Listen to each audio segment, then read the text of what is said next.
Hello friends, एक बार फिर से स्वागत है आपका हमारे यूट्यूब चैनल में। तो आज के इस वीडियो में हम डिस्कस कर रहे हैं यहाँ पर एक बीएड का असाइनमेंट, जो कि फर्स्ट सेमेस्टर का असाइनमेंट है। हमारे पास जो असाइनमेंट आज है वो है बुक रिव्यू के ऊपर। विषय आपको हमारे जो है बाहर से दिख रहा होगा, पुस्तक समीक्षा। ठीक है, बीएड फर्स्ट सेमेस्टर।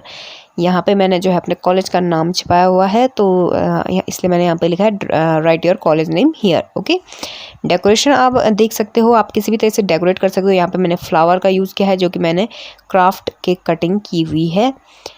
उसके बाद है यहाँ पे इंडेक्स। तो इंडेक्स को मैं आप देख सकते हैं, पुस्तक समीक्षा है, पुस्तक समीक्षा के उद्देश्य हैं।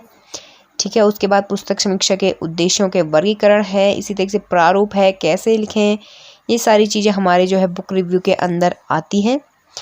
उसके बाद हमने यहाँ पे एक बुकमार्क की तरह यूज़ किया है, आपको दिख रहा होगा, काफ़ी अच्छी तरीके से बड़े बड़े अक्षरों में हमने लिखा है, और नीचे से 2 फ्लावर हमने जो है क्राफ्ट की तौर पे कटिंग करके हमने यहाँ पे इन्हें ग्लू किया है, सिक्योर किया है, ताकि ये और भी अच्छा लगे। बेसिकली बीएड में आपको थोड़ा क्रिएटिविटी भी दिखानी पड़ती है अपने फाइल के असाइनमेंट में, कि कितना आप क्रिएटिव हो सकते हो। ठीक है, एज अ टीचर।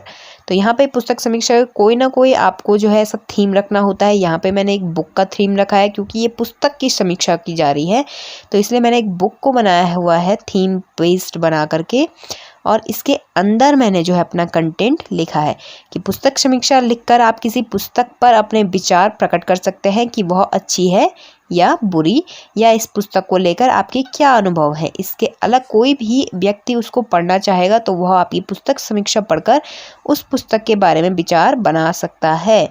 ठीक है, तो बेसिकली पुस्तक समीक्षा यही होती है कि पुस्तक को पढ़ने के बाद पुस्तक के बारे में बताना ही क्या है, पुस्तक समीक्षा है। ठीक है, मतलब आप जिस पुस्तक का के बारे में लिखेंगे, कोई पुस्तक आप पढ़ेंगे और उसके बारे में आप लिखेंगे, फिर जब दूसरा पर्सन उस पुस्तक के बारे में समीक्षा को पढ़ेगा, आपकी समीक्षा को, तो वो एक थॉट जनरेट कर लेगा अपने माइंड में कि ये पुस्तक बेसिकली किस प्रकार की है। ठीक है, उसके बाद आता है पुस्तक समीक्षा के उद्देश्य और पुस्तक समीक्षा के उदाहरण। ठीक है, तो उद्देश्य में है कि इससे समीक्षक पुस्तक या पुस्तकों की रचनाओं, लेखकों के रचनाकार को स्पष्ट करता है। इससे पाठक का पुस्तक से परिचय कराया जाता है। ठीक है, यहाँ पे जूम करके मैंने थोड़ा दिखा दिया आपको। थीम मेरा लगभग सेम रहा है हर पेज पे, जितना भी कंटेंट मैंने यहाँ पे लिखा हुआ है। और यहाँ पे उदाहरण 3 तरीके के उदाहरण होते हैं पुस्तक समीक्षा के। एक तो परिचयात्मक समीक्षा, दूसरा विश्लेषणात्मक समीक्षा, और थर्ड होता है इसमें मूल्यांकन समीक्षा। ये 3 तरीके के पुस्तक समीक्षा के उदाहरण होते हैं: introductory review, analytic review and evolution review. ठीक है, तो ये उद्देश्य हैं। तो उद्देश्य यहाँ पे पुस्तक समीक्षा के और पुस्तक समीक्षा के उदाहरण, ये जो हमारा सेकंड पेज है। ठीक है, और डेकोरेशन इसमें भी आप अपने हिसाब से कर सकते हैं। मैंने यहाँ पे फ्लावर से डेकोरेट किया है नीचे से, और पेज को थोड़ा खाली खाली ना लगे, तो इसलिए मैंने ऊपर से भी इस पे क्राफ्ट से पेज जो है पेपर कटिंग करके लगाया है। उसके बाद आता है हमारा पुस्तक समीक्षा के उदाहरणों का वर्गीकरण। ठीक है, अभी हमने 3 उदाहरण जो दिए थे उनको थोड़ा सा हम स्पष्ट करेंगे कि परिचयात्मक समीक्षा में क्या होता है कि पुस्तक का सिर्फ सामान्य परिचय दिया जाता है। ठीक है, जैसे होता है परिचय देना। ठीक है, विश्लेषणात्मक समीक्षा में पुस्तक के अंदर जिस विषय का वर्णन किया जा रहा है उसका विश्लेषण होता है। और जो थर्ड है उसमें मूल्यांकन समीक्षा में आलोचनात्मक और तुलनात्मक मूल्यांकन पर जोर दिया जाता है। ठीक है, बेसिकली उसकी तुलना की जाती है, फिर उसका कंपैरिजन किया जाता है अदर बुक्स से। ठीक है, तो 3 तरीके के आपको जो है उदाहरण आपके सामने हमने यहाँ पे लिखे हैं। नेक्स्ट है मेरा जो थीम है वो सेम है, पुस्तक समीक्षा का प्रारूप। ठीक है, पुस्तक का नाम, पुस्तक के लेखक, प्रकाशन का नाम, ISBN नंबर, और लास्ट में होता है पुस्तक की कीमत। तो इन 5 चीज़ों से हम जो है पुस्तक का एक प्रारूप जो है डिफाइन करते हैं। ठीक है, कि मतलब जो भी बुक का आप रिव्यू कर रहे हो उसमें क्या नाम है, क्या उसके लेखक हैं, किस तरीके का जो प्रकाशन है उसका क्या नाम है। ठीक है, इस तरीके से। नेक्स्ट जो हमारे पास है वो है पुस्तक समीक्षा कैसे लिखें। ठीक है, तो इसके ऊपर भी मैंने एक प्रॉपर वीडियो बनाया हुआ है। अगर आपने हमारा वीडियो नहीं देखा है गाइस, तो आप सिंपली हमारे प्लेलिस्ट में जा कर के उस वीडियो को चेक कर सकते हैं। ठीक है, कि पुस्तक समीक्षा बनाने के लिए आपको किन किन बातों का ध्यान रखना चाहिए या फिर पुस्तक समीक्षा करते समय आपको किन किन बातों के ध्यान। फर्स्ट इसमें है संक्षिप्त रूप में परिस्पष्ट करें। सेकंड है संपूर्ण घटना का विस्तार से वर्णन ना करें। थर्ड है पुस्तक की अन्य श्रृंखला का वर्णन करें। अगर मतलब कोई बुक 1 बुक 2 करके आया हुआ है तो वो भी आपको यहाँ पे वर्णन करना है। नेक्स्ट है पुस्तक में आप किस बात से अधिक प्रभावित हुए, इस चीज़ को आपको बताना है। ठीक है, बेसिकली मतलब आप जो भी उसके पात्र होते हैं उनसे रिलेशन है यहाँ पे, पुस्तक में किस बात पर अधिक प्रभावित किया और क्यों। ठीक है, ये भी आपका मतलब अपना इंडिविजुअल थॉट हो सकता है। पुस्तक ने आपको हंसाया, रुलाया, आपके कैसे इमोशन या कैसे भावनाओं को उसने जो है बढ़ाया, मतलब कौन से वाली भावनाओं को, हंसने वाली या फिर रोने वाली।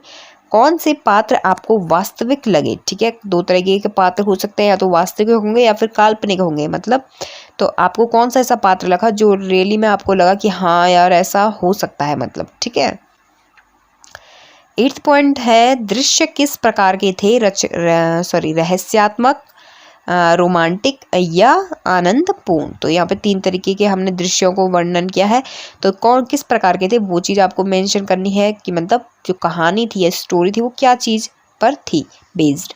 शब्दावली किस प्रकार की थी, मतलब किस तरीके के वर्ड्स उसमें यूज़ किए गए थे, काफ़ी टफ थे या फिर सरल थे जो कि समझ में आ जाए इस तरीके से। 9th पॉइंट यहाँ पर है, अच्छा 9th हो गया है। उसके बाद 10th पॉइंट है हमारा कि पुस्तक में जो बातें पसंद नहीं आई हमें उनका उल्लेख करें। ठीक है, काफ़ी ऐसी चीज़ें होती हैं जो हमें पसंद आती हैं बुक में, तो उनका उल्लेख हमें पॉजिटिव चीज़ों का, जो हमने अपने एक वीडियो बनाई हुई है कि पुस्तक समीक्षा करते समय आपको किन बातों का ध्यान रखना चाहिए। ठीक है, तो उसमें हमने मेंशन किया है कि पॉजिटिव बातों को या पॉजिटिव जो भी आपको बुक पे अच्छा दिखता है उसको आपको पहले बताना है, नेगेटिव थॉट्स को आपको बाद में बताना है। ठीक है, उसके बाद हमने यहाँ पे एक बुकमार्क का यूज़ किया है और पुस्तक समीक्षा करके हमने यहाँ पे दिखाया हुआ है। बुकमार्क आप देख सकते हैं क्योंकि हमारा जो मेन कंटेंट है वो यहीं पर से हमारा शुरू हो रहा है, तो इसलिए मैंने यहाँ साइड पे बुकमार्क लिखा हुआ है। अब हमने पुस्तक समीक्षा लिखी है कि पुस्तक समीक्षा लिखकर हम किसी पुस्तक पर अपने विचार प्रकट कर सकते हैं कि वह पुस्तक अच्छी है या बुरी, या पुस्तक को लेकर हमारे क्या अनुभव हैं। इससे अगर कोई अन्य व्यक्ति उस पुस्तक को पढ़ना चाहेगा तो वह हमारे द्वारा लिखी गई पुस्तक समीक्षा पढ़कर उस पुस्तक या कहानी को समझ सकता है या बता सकता है कि वो पुस्तक किस प्रकार की थी। ठीक है, तो जिस पुस्तक का हम रिव्यू कर रहे हैं, बेसिकली हमने प्रॉपर एक पूरी बुक का यहाँ पे रिव्यू नहीं किया है, हमने सिर्फ एक जो है स्टोरी लेकर के उसका रिव्यू कर दिया है। नेताजी का चश्मा आपको यहाँ पे दूसरे साइड दिख रहा होगा कि हमने एक बिल्कुल उस जो स्टोरी थी उससे रिलेटेड यहाँ पे पिक्चर पेस्ट की है। साहित्य सागर पुस्तक का है, विषय है नेताजी का चश्मा। ठीक है, जो हमारी स्टोरी का मेन टाइटल है। लेखक इसके हैं स्वयं प्रकाश। ठीक है, प्रकाशन का इसका नाम है evergreen publication India limited. ISBN number इसका 93, मतलब जो भी ये नंबर है वो आपको बुक में मिल जाता है आप फ्रंट पेजेस में। पुस्तक का जो कीमत है वो है मात्र 8 रुपये, 8 रुपीज़ की ये पुस्तक है। ठीक है, तो ये हमने थोड़ा इंट्रोडक्शन उसका दिया है। इस साइड पे हमने नेताजी का चश्मा बताया हुआ है, नीचे से हमने उनकी एक पिक्चर को भी पेस्ट किया है। ठीक है, यह है स्वयं प्रकाश। उसके बाद है पुस्तक समीक्षा के उदाहरण, वही 3 उदाहरण, परिचयात्मक और विश्लेषणात्मक, और थर्ड था मूल्यांकन। तो इसको हमने थोड़ा इस वाले जो स्टोरी से रिलेट करते हुए हमने इसको जो है एक्सप्लेन किया है कि परिचयात्मक समीक्षा में कहानी का सामान्य परिचय दिया जाता है। स्वयं प्रकाश द्वारा लिखित कहानी नेताजी का चश्मा में बताया गया है कि अपनी अपनी तरह से देश के निर्माण में कैसे सहयोग दिया जाए तथा अपने देशभक्ति का परिचय देते हुए एक सामान्य नागरिक, यानी कौन था वो सामान्य नागरिक, जो एक कैप्टन था उसका स्टोरी में, कैप्टन चश्मे वाले, उसके माध्यम से देश के करोड़ों नागरिकों के योगदान की चर्चा इसमें की गई है। विश्लेषणात्मक में हमने बताया है कि इस कहानी में वर्णन किया जाता है कि नेताजी का चश्मा कहानी में बताया गया है कि जब एक सामान्य नागरिक यह देखता है कि सुभाष चंद्र बोस की मूर्ति पर चश्मा नहीं लगा है तो वह हर दिन अपने चश्मे अटकाने की बांस की लकड़ी में से एक चश्मा निकालकर नेताजी के मूर्ति पर लगा देता है। इस कहानी से यह पता चलता है कि देश में कई ऐसे लोग हैं जिन्हें सच में देशभक्ति का ज्ञान है और वे लोग ऐसा जैसा भी चल रहा है वैसे नहीं चलने देते हैं किसी भी सिचुएशन को, ठीक है। वो जो चीज़ सही होती है उस पर चलते हैं। तो यहाँ पे हमने विश्लेषणात्मक समीक्षा में इसको थोड़ा सा यहाँ पे बताया है, डिफाइन किया है। मूल्यांकन समीक्षा में तुलना की जाती है, जैसा कि हमें पता है। इस कहानी को पढ़कर देश के प्रति खुद का सहयोग देने की जो एक हमारी मनोभावना होती है उसका यहाँ पे विकास किया जा सकता है, ये यहाँ पे मूल्यांकन में हमने बताया है। तो बेसिकली ये थे 3 उदाहरण जो हर पुस्तक समीक्षा में आपको देने होते हैं। उसके बाद साइड पे हमने यहाँ पे एक पिक्चर यहाँ पे पेस्ट किया है, आपको यहाँ पे दिख रहा होगा। पुस्तक समीक्षा यानी कि सुभाष चंद्र बोस की मूर्ति पर जो एक कैप्टन है ये अपना चश्मे वाले जो हैं वो अपना चश्मा यहाँ पर लगा रहे हैं उनकी आंखों पे, ठीक है। तो बेसिकली स्टोरी का सारांश क्या है तो वो हम देख लेते हैं कि नेताजी का चश्मा शीर्षक कहानी में कहानीकार एक सामान्य नागरिक कैप्टन चश्मे वाले के माध्यम से देश के करोड़ों नागरिकों के योगदान की चर्चा कर रहे हैं, जो अपनी तरह से देश की सेवा या देश के निर्माण में सहयोग देते हैं तथा अपनी देशभक्ति का वो परिचय देते हैं, ठीक है। तो बेसिकली यहाँ पर जो मैंने कंटेंट लिखा है ये ज़रूरी नहीं है कि आप बिल्कुल ऐसा ही लिखें, ठीक है। आपको जिस प्रकार से वो स्टोरी समझ में आती है आप उस तरीके से लिख सकते हैं, ठीक है। तो बेसिकली उसके लिए आपको पहले पुस्तक समीक्षा आपको जिस बुक की करनी है या जिस चैप्टर या जिस स्टोरी की करनी है, जिस नोवेल की आपको पुस्तक समीक्षा करनी है उसको आपको करीबन 1 या 2 बार पढ़ना पड़ेगा, ठीक है। उसके बाद आपको जो चीज़ें याद रहती हैं, जो चीज़ें अच्छी चीज़ें या फिर जो मेन चीज़ें उस बुक में या उस स्टोरी में बताई गई है वो जो आपको याद रहती है उसको आपको एज अ सारांश के रूप में लिखना है, ठीक है। जो भी अच्छी चीज़ें या नेगेटिव चीज़ें जो भी आपको याद रहती है वो चीज़ें आपको यहाँ पे बतानी होती है अपना बुक रिव्यू करते समय।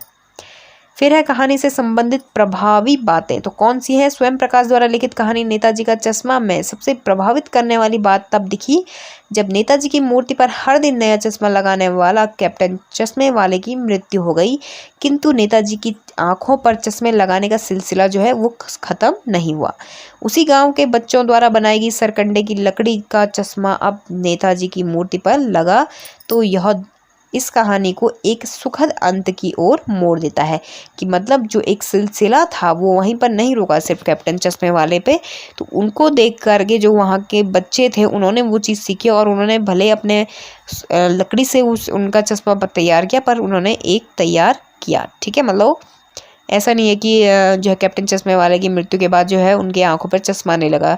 सुभाष चंद्र जी की बॉस की जो स्टैचू उनका था, ठीक है। यहाँ पे डेकोरेशन के लिए मैंने एक फ्लावर यहाँ पे लगाए हुए हैं, आपको देख सकते हैं। पेज को आपको बिल्कुल भी ब्लैंक नहीं छोड़ना है, आपका जितना भी कंटेंट है उसको आप एज अ पेपर जितना भी आपका छूटेगा उसे आप एज अ डेकोरेशन के लिए यूज़ कर सकते हो। क्या सीख हमें मिली? साहित्य सागर पुस्तक की कहानी नेताजी का चश्मा में हमें यह सीख मिलती है कि हमें देश के सभी छोटे बड़े व्यक्ति यहाँ तक कि बच्चों की भावनाओं का आदर करना चाहिए, क्योंकि वे लोग देशभक्ति की भावना से ओतप्रोत होते हैं तथा सभी अपने अपने तरीके और सामर्थ्य से देश के निर्माण में योगदान देते हैं। हमें किसी भी के भी छोटे से छोटे योगदान का उपहास नहीं करना चाहिए, बल्कि उन्हें आगे ऐसे कामों को करने के लिए प्रोत्साहित करना चाहिए। इससे हमारे आने वाली पीढ़ी को भी अपने देश और देश की जो है आज़ादी दिलाने वाले जो भी वीर थे उनका सम्मान करेंगे, वो ऐसा उनमें जो है जागृत होगा, उनकी जो भावनाएं हैं ऐसी जागृत होंगी, ठीक है। तो बेसिकली हमें उनकी ऐसी बातों पर उपहास नहीं करना चाहिए कि वो ये क्या चीज़ कर रहे हो तुम, ऐसा नहीं बोलना चाहिए, ठीक है। तो ये बेसिकली हमें पुस्तक से मिली सीख है। यहाँ पर भी मैंने नीचे से थोड़ा डेकोरेट कर दिया है इसे, थोड़ा सा मेरा जो है पेज रह रहा था तो मैंने हल्का सा यहाँ पे एक फ्लावर यहाँ पे लगा दिया है, तो थोड़ा सा मैंने इसे कवर करने की कोशिश की है, ठीक है। आप भी अपने हिसाब से डेकोरेशन कर सकते हो, it's just depend on you, okay, कि मतलब आप किस तरीके से डेकोरेशन चाहते हो, ठीक है। हाथ से क्रिएटिविटी दिखाओगे काफ़ी अच्छा है, आपको अच्छा रहेगा, मतलब ज़रूरी नहीं है आप कोई फ्लावर वगैरह खरीद करके लेके आओ, ये भी है। लास्ट में आता है हमारे पास निष्कर्ष, यानी कि नेताजी का चश्मा कहानी से हम इस निष्कर्ष पर पहुंचते हैं कि देश के सभी छोटे बड़े व्यक्ति यहाँ तक कि बच्चे भी देशभक्ति की भावना से ओतप्रोत होते हैं तथा सभी अपनी अपनी तरफ से अपने तरीकों तथा सामर्थ्य से देश के निर्माण में योगदान देते हैं। हमें किसी के थोड़े से योगदान का उपहास नहीं करना चाहिए तथा ऐसे लोगों का प्रोत्साहन बढ़ाना चाहिए जो देशभक्ति के लिए हमेशा आगे रहते हैं। तो यहाँ पे हमने थोड़ा सा कंटेंट यहाँ पे निष्कर्ष के तौर पे लिखा है, ठीक है। जितना पेज आप बच रहा है, मैं फिर से कह रही हूँ, आप उसे एज अ डेकोरेशन करने के लिए यूज़ कर सकते हो, आप डेकोरेट कर सकते हो according to you. Okay, video अगर आपको हमारा पसंद आता है तो वीडियो को लाइक करें, शेयर करें, चैनल को जो सब्सक्राइब करते रहें, ठीक है। तो यहाँ पे हमने थोड़ा सा कंटेंट ये निष्कर्ष का रखा हुआ था। तो आई होप गाइज आपको हमारा वीडियो पसंद आया होगा, ठीक है। तो अगर इन असाइनमेंट्स के आपको पीडीएफ फाइल चाहिए तो उसका जो है प्राइस मैंने आपको इससे पहले एक वीडियो भी अपलोड करी हुई है, उसमें मैंने डिटेल अपना जो है इसका प्राइस हमने मेंशन किया है। 200 रुपीज़ पर असाइनमेंट हम जो है पेड करते हैं इन असाइनमेंट्स की पीडीएफ के लिए, ठीक है। तो अगर आपको चाहिए होगा तो आप कमेंट करके हमें ज़रूर बता सकते हैं। Thank you so much.